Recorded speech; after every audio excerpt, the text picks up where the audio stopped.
go ahead and do some introductions around the room. Certainly. With the microphones. Hello, welcome everyone. My name is Jennifer Dill. I'm a faculty member in Urban Studies and Planning, and along with my colleagues, I help co-organize this transportation seminar every week. Since we have already gone live on the webcast, we're going to do the introductions a little differently. I'm going to ask everyone to introduce themselves, but I'm going to make you use the microphone when you do so the people watching on the web can hear you. And I do want to note that because I'm always a stickler bugging you if you don't use the microphones when you ask a question, and I want to assure you that that is not a wasted effort, because completely out of the blue last night, someone, a faculty member down at OIT, said to me, you know, the seminars are getting a lot better because people are using the microphones for the questions. So it's worth the effort. I'm not making you do this just to annoy you. So anyway, let's go around the room. We'll start on this side, just your name and affiliation. And if you don't have a microphone on your desk, I'll try to come by with this one. This is Joe Broach. I'm a PhD student in Urban Studies here at Portland State. My name's Travis Hall. I'm an undergrad in the Civil Engineering program. I'm also a student intern up at the City of Portland in the Transportation Department. I'm Reza Farhoudi. I'm a first-year MERP student at Portland State.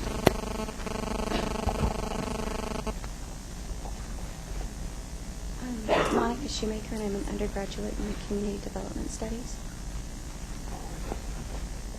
I'm Dan Grilly. I'm a senior undergrad in Environmental Studies. Hi, I'm Ethan Seltzer. I'm a faculty member in the School of Urban Studies and Planning. Brian Herrengartner, graduate student, ITS Lab. Aaron Ladd, PhD student in Urban Studies. 성문 Kwon, graduate student in Urban Studies. 원욱 최, Transportation Certification Program student. Myeon Lim, Computer Science graduate student. Clarence Nichols, postbac student, interested citizen. I'm Kelly Martin, and I'm a graduate student in education. Nick Falbo, I'm a first-year graduate student in urban planning. Levi Roberts, also first-year graduate student in urban planning. I'm Nikki Wheeler, a second-year graduate student in civil engineering.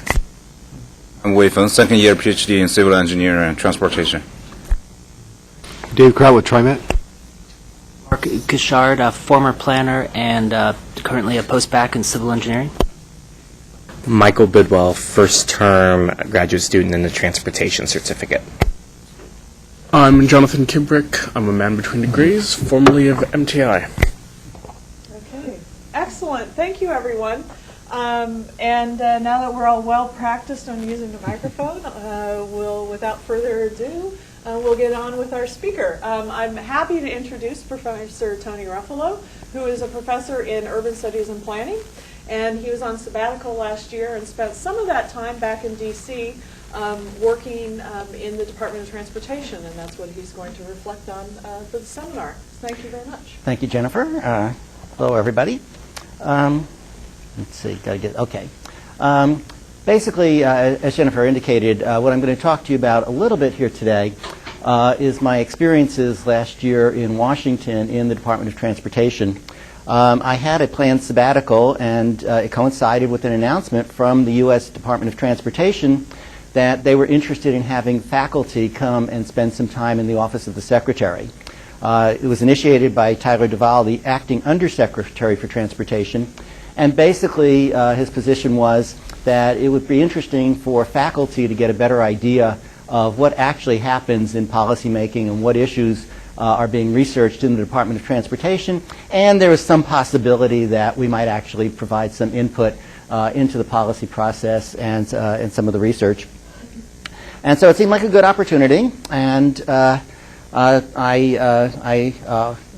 indicated that I was available, and I was selected to be the first visiting scholar for the U.S. Department of Transportation.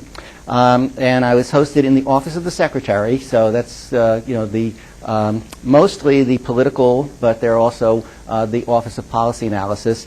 And in fact, I I was in the Office of Transportation Policy primarily. And basically, what they asked me to do was interact with the staff, continue my own research, and then to review and comment on various draft reports of research that had been commissioned by the Department of Transportation. And in addition, the thing that I'm going to spend most of the time talking about here is the Finance Commission. There was a National Surface Transportation Infrastructure Financing Commission created by Safety Lou. Basically, the commission members were appointed by members of Congress and by the Secretary of Transportation, and they were directed to come up with a direction for Congress to move in terms of financing transportation. Jack Wells, who was the chief economist at the U.S. Department of Transportation and the person I was working most closely with in Washington, basically asked me if I would like to come to the commission meetings and see a little bit about what they were doing. And in particular, they were very strongly interested in user charges. The commission, I got there in October of last year, and the commission was just at the point of making their recommendations. And as I indicated, they were leaning very strongly towards pricing. And as some of you may be aware, here in Oregon, we did an experiment a few years ago where we were looking at replacing fuel taxes with mileage fees. And I had been closely involved in that experiment and doing some of the analysis of the behavioral responses. And the commission was very interested in the results of our experiment, in addition to some of the other issues associated with pricing. And so anyway, I got there I started at the DOT on a Monday, and on Tuesday I was sitting in on the commission meetings and got involved with some of their discussions. And so a lot of what I'm going to talk to you about today is going to be what they're recommending, because effectively the commission is recommending a fairly important change in the way that we finance surface transportation in the future. In particular, moving away from fuel taxes and moving more towards mileage charges of one sort or another. And it turns out that that's a fairly complex set of issues, not only the economic and the technological issues, but there are a substantial number of political and other types of issues that were discussed as well. And so the first thing that we ran into, or I saw in terms of the discussion amongst the commission, was what is the federal role in the future? If you look back historically, the federal role in transportation, surface transportation, largely has been focused on the interstate system. Well, the interstate system's complete. So one of the discussions that the commission was having was, is there a continuing role for the federal government? The conclusion that they came up with was that, yes, there are a couple of particular important issues. One is maintaining interstate commerce, that the federal government still has a very strong interest in making sure that interstate commerce functions well, and that means that they're probably going to have to be involved in the transportation system. Two, the system is built, the interstate system is built, but it has to be maintained. And again, there's a particular federal interest in making sure that the financing is available for that to happen. But they also recognize very strongly that much of the road transportation system is really at the state and local level, and that there had to be some substantial interaction between the federal government and the state and local governments. And that comes down to the recommendations that they made in terms of how financing will occur in the future. And wrong button again. Interstate commerce. The particular concern that was raised, and I thought this was fairly interesting, was that states, if you allow them to use pricing, would use pricing as a way of sort of exporting the cost of their transportation system, and that they would raise the price on things like through traffic, roads that, interstates, for example, that went through some of the states that primarily carried through traffic, and keep the price low for their own residents and so on.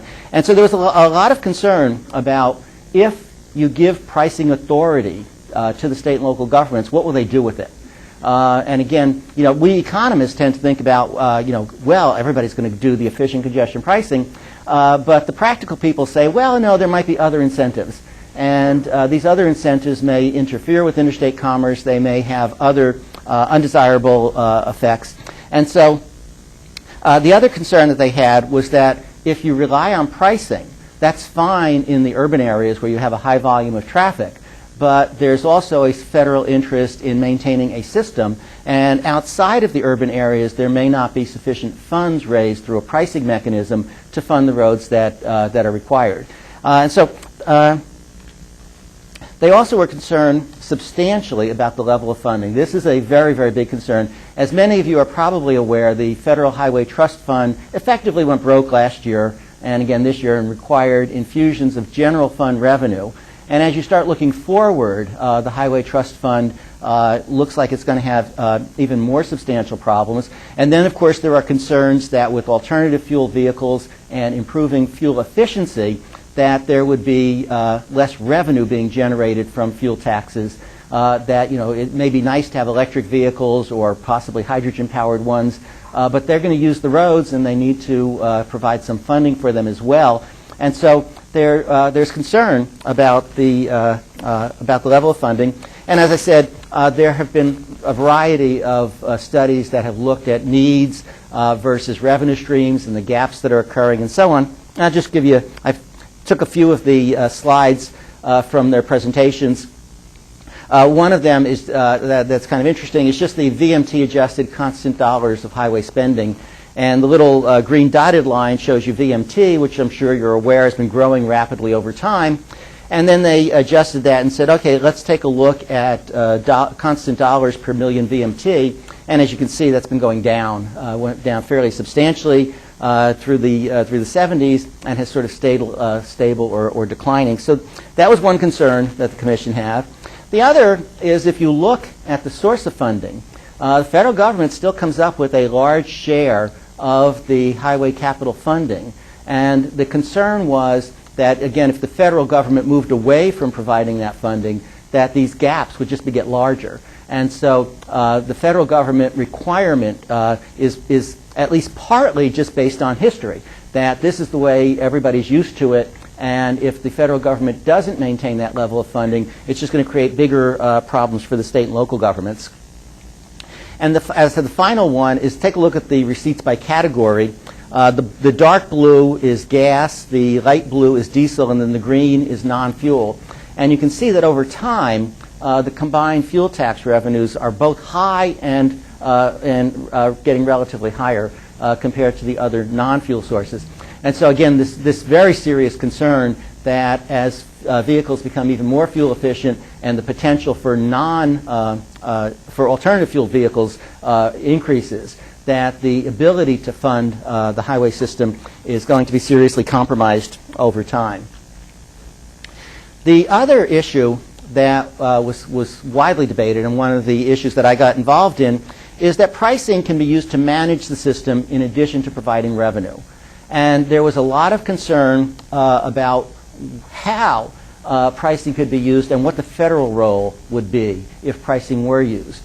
In particular, again, we have congestion in the urban areas, and the economics say that we can use pricing to manage congestion and more efficiently and effectively use the road system within urban areas. They were also concerned about road damage from heavy vehicles. As you're probably aware, it's the axle weight that largely determines the amount of damage, and heavy vehicles are primarily responsible for the damage to pavement.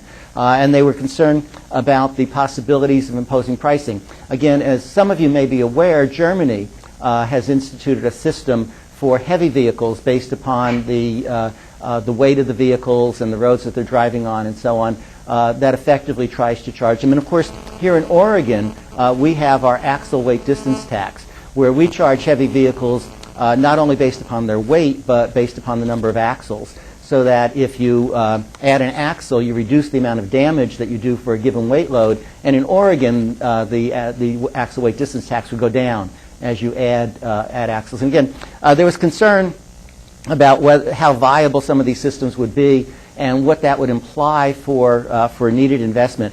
There was a study that they quoted fairly heavily from Britain called the Eddington Report, where they estimated that if they were to efficiently price the roads, that their required investments over the next, I think it was like 20 years or something like that, could be reduced by 80%.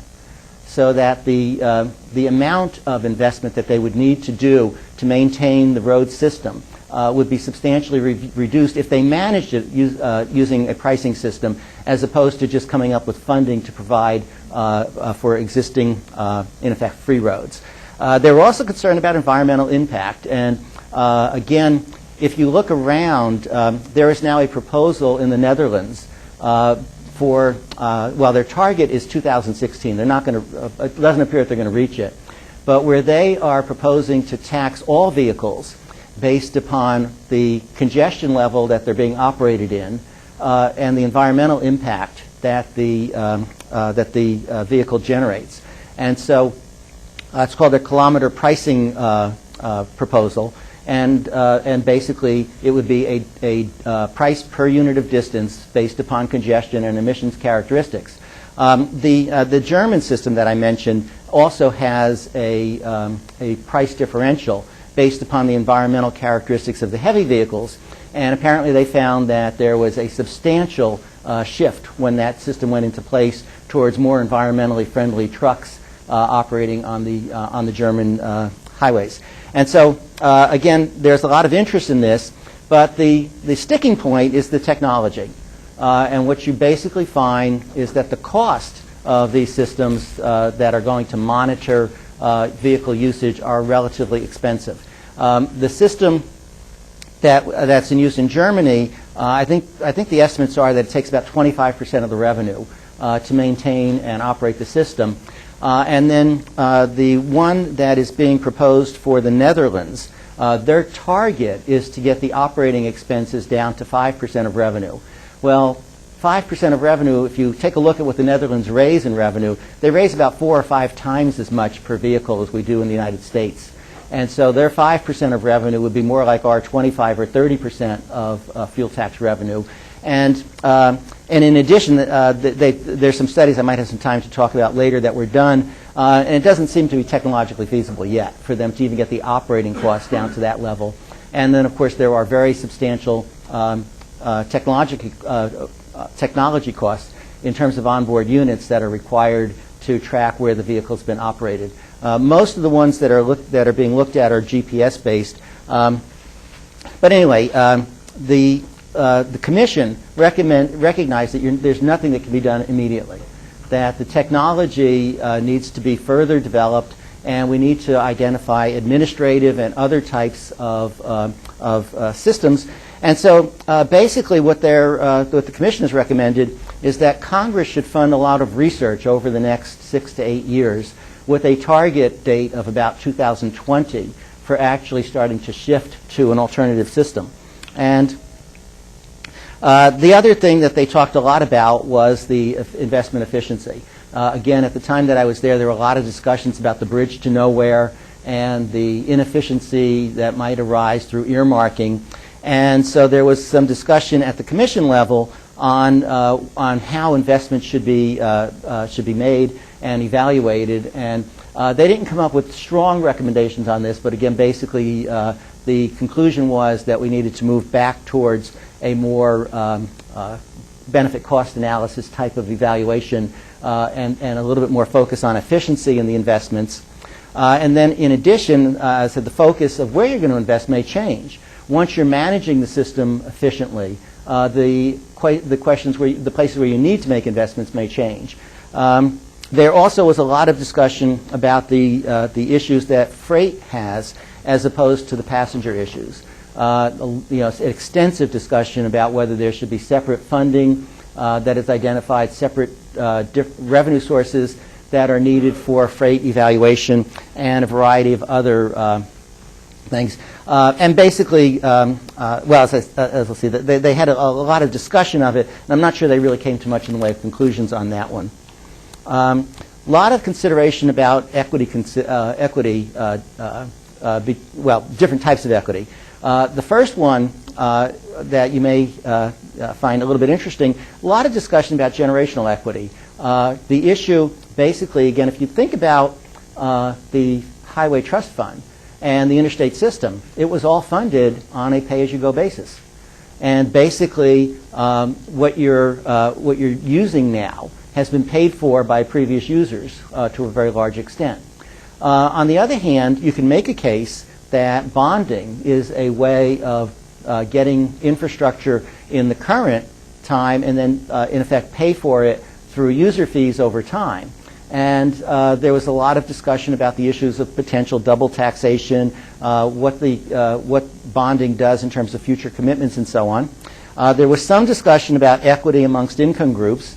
Again, as you're probably aware, if you view fuel taxes as a tax, the incidence is somewhat regressive. And so there was concern about that and some suggestions that the new system should move towards being less regressive than the existing system. But again, with a recognition that the system is largely a user charge and that user charges are going to be based upon how much you use the system and the cost that you impose upon it. And then a final one, and this one actually probably carried more discussion than it shows up here, but is geographic equity. In particular, there was a lot of concern about rural areas and about the possibilities that funding, if you focus more on user-based funding, that there would not be sufficient revenue to provide for an adequate network system. And so there was explicit statements that there may be geographic cross-subsidies, but that if that's going to happen, then you needed to be fairly transparent about why you were doing it and what the criteria were. The thing that I found very interesting, and I can't, the weighting system they actually came up with was extremely complex. They had talked about putting it on the web, and I haven't been able to find it, so I'm not sure whether it actually is out there or not. I'll give you the website for the reports and everything in a few minutes. If any of you are interested, you can get the full report on the website, and you can order hard copies of it if you want. But it's interesting to look at the different criteria that they used. Obviously, one of them is the revenue stream. How much are you likely to generate in terms of revenue? How will that grow over time? How does that compare to your estimated needs and so on? What are the implementation and administration problems? Some things that are very easy to implement and administer are likely to be problematic over the long run. In particular, the fuel tax. I mean, if you look at the fuel tax from a revenue perspective, it's a great source of revenue. Administrative costs are very low. There are some issues about enforcement, but it's a relatively easy and high revenue generating source. And the prospective replacements are all going to be much more costly in terms of the administration and implementation. The other concern they had was economic efficiency and in impact. Whenever you change a system, you're going to change incentives, and the concern was that they changed their incentives towards more efficiency rather than less in terms of the use of the system. And as I said, there were a variety of equity criteria. I can't remember, I think it was something like 20 or 30 different criteria that they weighted for each revenue source, and they considered something like 20 or 30 revenue sources. So again, I'm not going to go into those in great detail because they eliminated most of them and ended up focusing on pricing, and I think that's the important part of what they did. When they talked about pricing, again, it was amazing how much detail you get into in going through all of these proposals. Basically, they looked at a variety of different types of pricing. The targeted tolling and pricing is primarily what we currently do in the United States. It's basically turnpikes and then bridges, tunnels, and related links. But basically closed systems where you're being charged for a specific for use of a specific facility. As you're probably aware, cordon pricing is being used in London. There are some Norway cities which just literally have a cordon around them, and you charge a toll for entering the city, primarily a financing mechanism. And then, of course, there's the London and Singapore systems, which are basically based upon trying to manage congestion and so on. And there was a proposal a couple of years ago for New York, for Manhattan, to do cordon pricing or area pricing. And so they were concerned about it. But the concern basically came down to what was the federal role in this. And the interesting conclusion of the commission was these are local issues, that congestion is not something that can be dealt with at the federal level. And pricing or charging for specific facilities is, again, a local decision. And so the commission conclusion was that there's nothing the federal government should be doing directly. But as we'll see, what they are recommending is that the federal system facilitate local governments or state governments in dealing with things like targeted tolling and pricing or congestion pricing. And basically, what they focused on was comprehensive pricing, and the flat charge, just a flat charge per mile, is basically what they're recommending that Congress ultimately move toward for federal funding.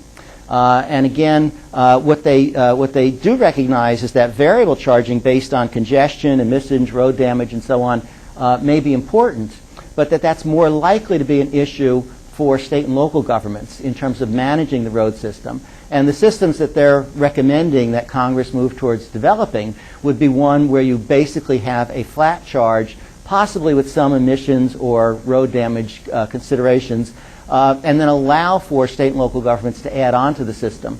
And as the other thing, something that bothers me a lot is the term innovative finance as used in transportation really is borrowing. And it's not really finance. It's basically, again, moving from pay-as-you-go to a form of bond financing, either through TIFIA, Garvey. Some of you may be familiar with some of these different programs that basically are ways of moving from pay-as-you-go to bond financing. What the commission ended up doing was basically saying, look, as an interim transition, there's a role for innovative finance that, given the gaps that have been identified, we probably do need to do more in the near term than we've been doing in terms of construction and maintenance. And to the extent that this allows for moving up the construction and so on of different things, it's probably worthwhile. And so they recommended expanding these programs to Congress for the immediate term. Okay, their basic recommendations then were protect and enhance the Highway Trust Fund, transition to a new revenue system, again, primarily a mileage-based system. They also suggested raising the existing revenue sources in the short run and indexing it for inflation. And their specific recommendation is 10 cents per gallon for gasoline, 15 cents per gallon for diesel, and commensurate increases in all the other sources that are used. And as I said, they also strongly recommend that the federal government in the near term facilitate state and local investment and primarily reduce the existing obstacles to tolling and pricing. As I'm sure many of you are aware, one of the issues that state and local governments have is there's a prohibition on tolling existing interstates. And so there are some exceptions to that, but basically what the Commission is recommending is that Congress move fairly substantially in relaxing a lot of those restrictions and allowing state and local governments to experiment more and to raise more revenue through pricing and tolling. Basically, their projection is that there should be a VMT fee, vehicle miles traveled, as the major source of federal revenue with a target of 2020 for implementation. The system that they want to see would be multimodal. It would be adaptable to technological changes, would protect privacy, and would have a single mechanism for all transportation pricing and taxation. Now that's a big change from the current system. Again, as many of you may be aware, even the fuel tax is not a single system. The federal fuel tax is collected separately from state fuel taxes. And so this recommendation that there be one system that could be used for all of the different revenue sources would be a huge change in the way in which we currently generate revenue from for the surface transportation. Some of the capabilities that they looked for, they want to be able to have many jurisdictions impose separate charges so that you could have a charge by the state, you could have a charge by the local government, you could do it in a variety of different ways. You could pay your tolls so that there would not have to be separate transponders or whatever for using toll roads. They wanted to be able to include congestion pricing and managed lanes in the system. And so they're talking about a very generalized type of technology that would, in effect, be mandated by the federal government, The federal government would then use that technology to generate a flat fee based simply upon the total miles driven, but that they would then encourage and allow the state and local governments to use the system to better manage the road system in addition to generating revenue of their own. And again, they wanted transit fares to be included and other charges like weight miles to be included in the system. Whether this will ever actually happen or not, no one knows. Again, these are just their recommendations to Congress as to what they should be aiming for as they move forward for transportation funding. There's where the report's available. They ended up, as you may be aware, there were two commissions that were created by Congress. The first one issued their report a couple of years ago, and so they changed, the way they referred to each other was the Policy Commission, and this one is the Finance Commission. And so if you just remember Finance Commission, and then the USDOT put up the report, and again, hard copies are available if you really like to prefer to scribble them in the margins and things like that. So that's what I spent most of my time in Washington doing. And I want to, in my advertising, next quarter I'm going to actually offer an experimental course in transportation finance. We're going to be looking at existing finance mechanisms and examining in some detail some of the proposals for new ones. For example, right now I'm working on a National Cooperative Highway Research Project looking at the cost of alternative systems, where we're actually looking at what the implementation cost would be to move to either more extensive tolling or a vehicle miles travel charge or congestion pricing within urban areas. And as I said, I think there's a lot of interest, a lot of experiments going on, and also a lot to learn about what the existing finance mechanisms are and what their current problems are. So anyway, lots of other things, interesting things in D.C. It was an interesting time to be there. One of the things that I found was you can live without a car. I largely got along with just occasionally renting a car while I was in D.C. And Metro does work. Their subway system. One of the interesting things about Metro is that they do have peak period price differentials. And the price is based on time and distance. Very, very different from most transit systems. And it seems to work to some extent. I think you'll find more off-peak usage, or relatively more off-peak usage of the DC Metro system because of that than you do with many other systems where off-peak usage is much lower on a relative basis. The problem is that they're reluctant to price efficiently. I saw a presentation by I think it was the managing director of Metro, where he was complaining that there wasn't enough revenue to expand the system, and they were running into a real problem because of the demand at peak periods exceeding their capacity. And so, of course, one of the economists in the audience said, well, the obvious solution is raise the price, and that will both manage your demand at the peak and give you some resources to expand the system. And the response was, well, we can't do that until we have better service, which, of course, from an economic perspective is sort of doing things backwards. So they have the basic system in place. But again, for a variety of reasons, it doesn't look like they set their prices as efficiently and effectively as they should. As I said, my experience the few times I did rent a car is, if you think your congestion is bad, go to Washington. It's amazing how I often look at large cities and keep saying things can't get any worse, and they always seem to. And I remember other previous times in Washington has hit running into congestion, but it seems to be worse over time. And the other thing that I kept running into were security checks. I mean, again, you may be aware that they've increased security at a lot of buildings. But for example, my first visit to the Department of Transportation building, since I wasn't registered and so on, had to be identified. I think they did a full background check. They had my driver's license and everything. And then they still wouldn't let me into the building, even though there was someone to verify. A person had to come down and physically escort me into the building before they would let me in. And of course, going through the security devices, like at the airport, the metal detectors, and so on. And then the background check before they would give me my own security card was quite extensive. It took about a week before I was actually allowed to go into the building on my own and was trusted enough to actually enter without going through the metal detector and things like that. And you find that in many other places as well in D.C. To the extent that I have time, I'll spend a little bit of time talking about some of the other things that I talked to people about or did while I was in the Department of Transportation. One of the things that I was a little bit surprised at is that the Department of Transportation really does a lot of research and commissions a lot of research. But in addition, they're responsible for a lot of rulemaking.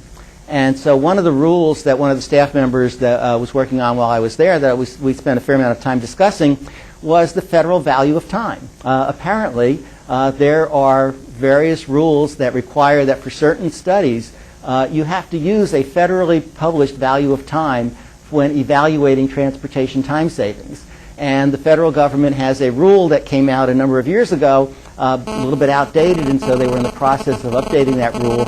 And we're looking at the existing research and the theory and so on. I won't get into the details about what we discussed and what's coming out, but I think that's actually come out already.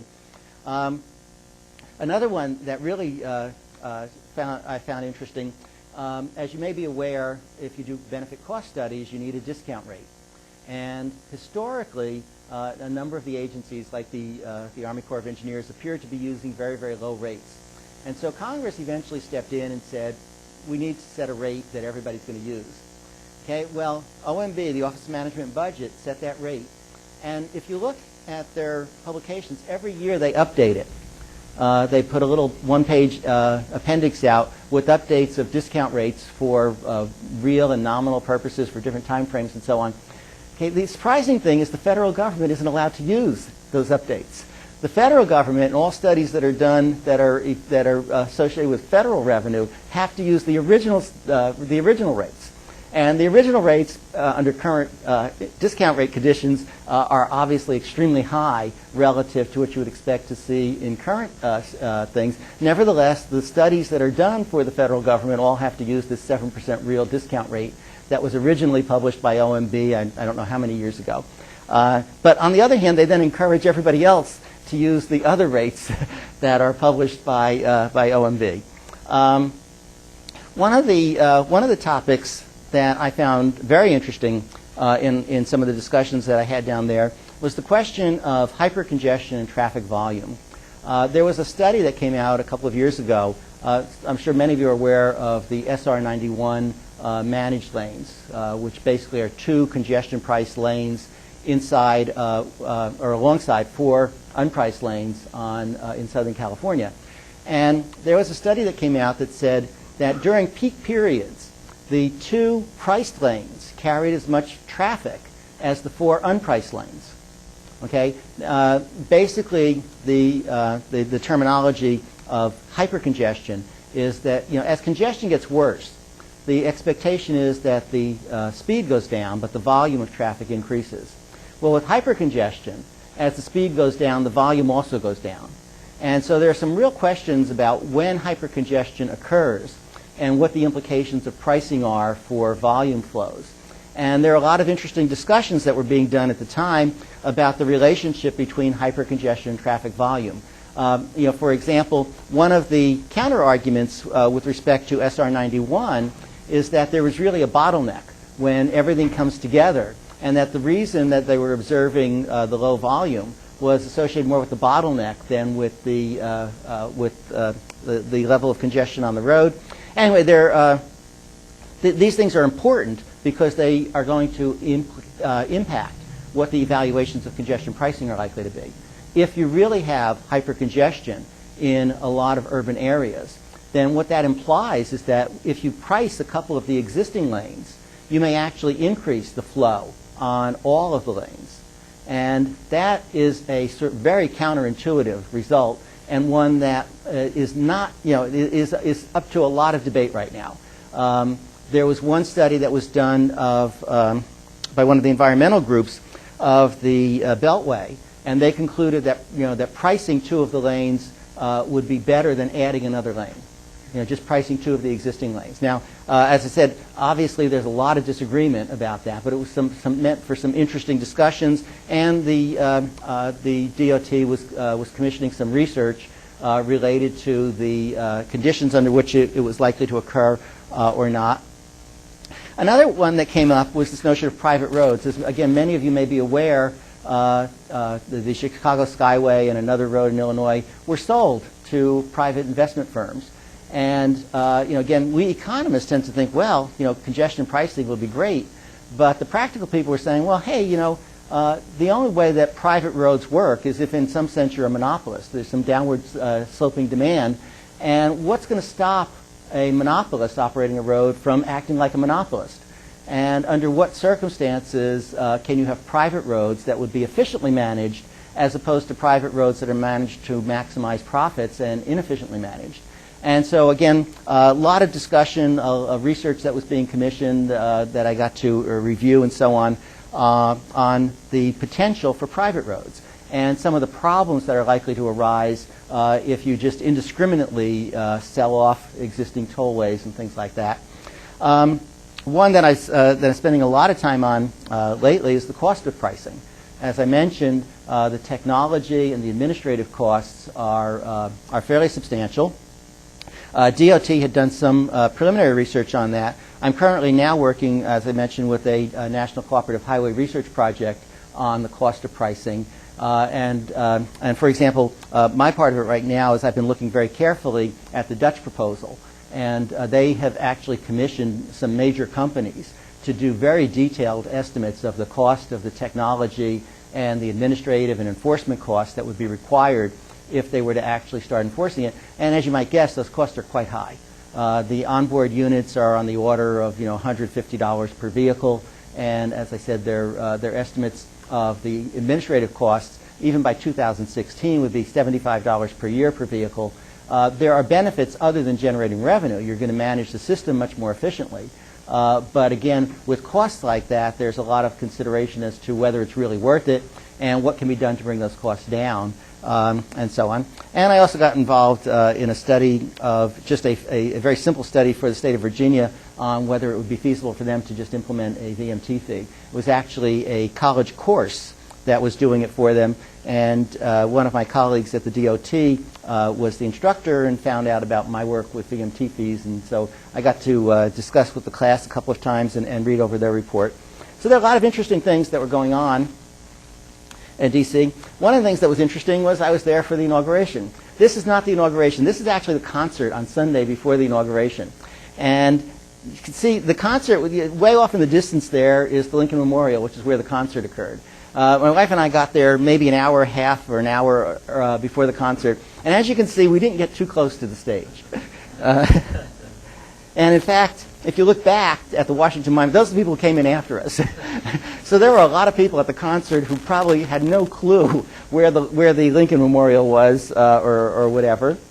And again, just a couple of other views of the crowd, very dense, and the security was amazing.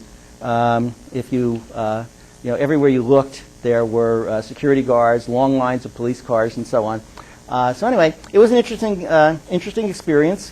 I did not go to the inauguration. After having experienced the Sunday before and the problems that had, we decided to opt out. But with that, I'd be happy to answer now any questions that you have about my experience in D.C., about what the Finance Commission is doing, about some of the other research on transportation finance. My question goes back to the study of what kind of pricing revenue-raising mechanisms. And with seeming that the congestion nationwide is predominantly around commuting to and from work, and a lot of that is stemmed from businesses, was there any consideration of various business taxes, graduated or otherwise, to help lessen the regressiveness that would appear if you use user fees or tolls? The short answer is no. And probably for good reason. Again, the focus was on getting the users to adjust their behavior. And unless you charge them directly, they're not going to adjust their behavior. There has been a fair amount of research on how pricing would affect equity. There was a study that was actually done here in Oregon about 10 years ago that concluded that congestion pricing would actually be much less more regressive and possibly more progressive than fuel prices because, again, if you think about it, who's commuting? Well, the people who are commuting during the peak periods are working for one thing, and they tend to be higher income. I think they estimated that the average income of people commuting in Portland at the peak period was, I think, well over twice the state average. And so that if you're charging these people, again, you do have to be careful about the distributional consequences. There are some low-income people who are going to be forced to do it, and the commission was definitely concerned about that. But they did review the, some of the research related to the sort of distribution of income of commuters versus the average distribution of income. But no, there was no discussion about business taxes. Yes? I had a quick question concerning there was the environmental question in the equity of charges. Would that include the continuation of taxation on carbon-based fuels to ensure a sort of carbon tax as well as an implementation of a VMT fee? Or would it be considered one or the other? No, the idea was, and again, what you see in Germany is that you add on an emissions charge. The economically efficient emissions charge would internalize the cost of those externalities, and that would be, well, the commission actually recommended that it go towards certain types of transportation. From an economic efficiency perspective, that should be a separate charge that is not used for transportation investment. But that's not what the commission recommendation was. But yes, they did recognize that it would vary based upon the emissions characteristics and the amount of damage that was perceived, and that should be taken into account in setting those fees. Yes? I'm from D.C. originally, and over the years there's been proposals to institute a congestion charge like you see in London and what was proposed in New York. And the suburban jurisdictions in Maryland and Virginia always, cry out that it's a commuter tax. And so my question is, how do you get over that parochialism of the surrounding jurisdictions? Parochialism. It's this issue of geographic equity. One of the considerations in geographic equity, and certainly we see it with the Highway Trust Fund, is that the money should go back to the areas where it was raised. Again, when the Highway Trust Fund was first put together, the spending of the money was build the system, and there was no particular consideration for sending money back to the states. Now we have a requirement that 90 or 92% of the revenue collected in the Highway Trust Fund has to go back to the state where it was collected, and so there are much more limited amounts of redistribution. One of the studies that I saw of the proposal for New York, for example, concluded that the big political opposition was precisely from the suburban communities where there were no alternatives. In other words, where anybody who was going into Manhattan was going to have to drive, where the transit alternatives were very poor. And so I think one of the reasons why London succeeded is that, again, if you look at the alternatives, they were very good. And a lot of the pricing that we're seeing in the United States is basically the hot lanes, where it's an option that people have, but where they can always choose the free lanes. And so I think the long answer is there's no easy answer to that. But the way in which it's probably going to have to be developed over time is to come up with better alternatives for the people who don't want to make those payments, who feel that it's a major imposition on them. The VMT tax that we have in Oregon now, that's just for commercial vehicles only. The one that they were suggesting for the national, is that for commercial as well as like the regular driver? Or, I mean, does it umbrella everybody? Okay, the charge that we have in Oregon is a weight mile charge on heavy vehicles. The proposal that the commission has made is that all vehicles be charged and that it would be differentiated so that, again, their expectation would be that either at the federal level or at the state and local level, there would be some adjustments for the pavement damage based upon the weight of the vehicle and the number of axles and so on. But that the primary purpose that they were envisioning was a mileage charge to replace fuel taxes for the Highway Trust Fund, and that would be pretty much a flat charge. The Commission made a recommendation for increasing the federal gas tax as sort of interim solution to the new system. How far would that increase go to resolving the losses of the trust fund that we have today, and why not suggest it to go even higher? Okay, the Policy Commission, that other commission, recommended a 40 cents per gallon increase in the gas tax. And the uproar that created was sufficient to deter the Finance Commission from recommending anything of that magnitude. They do recognize that in order to fund even sort of the minimal needs that they've identified, that it would require more than the 10 cent per gallon and 15 cents diesel increase. However, they were trying to identify what would at least bring the Highway Trust Fund up to current appropriations and meet some of the current shortfalls and might still be politically feasible in the short run. So I think it was a compromise. It's not their estimate of what would be desirable or needed. It was their estimate of what would be feasible. Yes? What's the role of privacy concerns in the technology systems that are being considered? Well, even here in Oregon, where the only information that was kept was the mileage driven by zone, and it was kept on the vehicle until it fueled up and transferred that data to the state for charging purposes. People were concerned that government was tracking them, and some of the systems. There was an experiment done in Puget Sound, for example, where they actually did track all usage of the vehicle. The system knew where that vehicle was 24 hours a day. And so the privacy concern is that you can use the system, some of the systems, to track where the vehicle is being operated and so on. The European systems have very strong privacy requirements built in. And so, for example, in the Dutch system, there are, where they do transmit the data on the location to the government, there are two separate offices. One office just gets the locational data with a code number and generates the cost, and then the cost and the code number is transferred to another office that can then actually send out a bill. And the implementation is basically to make sure that the government is never really tracking where the people are going. As I said, there are systems like the one that was tested here in Oregon that really don't collect much information. But the ones that are very differentiated and so on typically do require that you have some information about where the vehicle is being operated, and that becomes a privacy concern. Yes?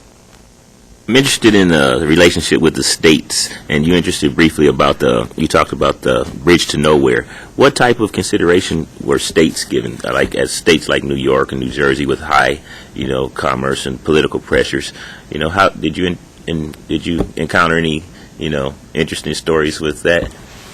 Not offhand, no, I can't remember any. As I said, actually, the biggest concerns were raised by the rural interests, who basically, as I said, indicated that their perception was that pricing would work well in terms of generating revenue within the urban areas, but that it wouldn't generate enough revenue for the rural roads and for the network issues. So no, I didn't hear much about what was going on in the large states. Did they discuss anything about the benefits for public transportation that pricing might have? Congestion pricing and other forms of pricing they were talking about? Yes, there was a lot of discussion about that. Again, if you look at London, one of the big beneficiaries of congestion pricing has been the transit system. The reductions in congestion have led to better on-time performance, less time required for the transit system. But the Finance Commission also talked about the methods of financing transit.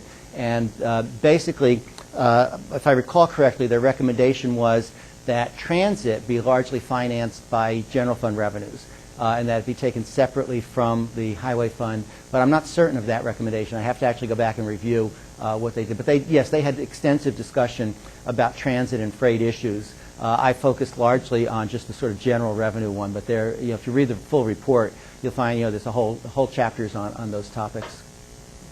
Yes. The green shirt. Was there any discussion of future trading commodities for gasoline, meaning that speculative pricing on gasoline has caused more of a difference than taxes ever will, that there needs to be some issue taken from the DOT to handle that situation? I think there was some recognition amongst the commission that the fuel tax is a relatively small percentage of the total cost of gasoline and so on. But no, there was no particular discussions about changes in fuel prices or anything. A little bit of discussion about the potential for indexing or using a sales tax approach where you're based upon the price of the product. But I think the general conclusion was that that was not really viable in the long run, and that they really wanted to focus on the mileage charge. Well, I heard you mention multimodalism as a consideration, and I was wondering if there was any extensive discussion surrounding possibly allocating more money to, say, bicycle and pedestrian facilities in places where there's lots of congestion to help alleviate that. Quite simply, the answer was that they were focusing on the federal role. And their conclusion was that there are many things that are completely outside of the federal role. And I think that would be one that would have fallen outside of the federal role. So we have a few questions that have come from our web viewers. I'll pick a couple of them out. But one has to do with the technology cost, and you raised that. And so the question is, what would sort of a reasonable cost be to implement something like the VMT fee? What would you try to get it to, either as a dollar or a percent amount? Okay, as I said, there are a number of issues that arise with the issue of the cost of technology. One of the things that the Commission constantly talked about was the potential for a GPS-based system to be used for other purposes. The example that they kept using was apps for the iPhone. And saying that, what you basically need is a platform where pricing of the roads and charging for the roads basically is just one of the apps that is used for many other purposes. And so the big obstacle in the near term is simply the cost of the initial technology. It's been coming down over time, but it's still fairly costly to put a basic GPS and communication system in the vehicle. And so there's a lot of discussion, as I said, about using it for joint purposes and getting the cost then for revenue-raising mechanisms down because of that. The administrative costs, they really didn't get into. I mean, I think that's one of the things, in looking at the Dutch system, one of the things that really surprised me was how high the administrative and communication and enforcement costs were estimated to be.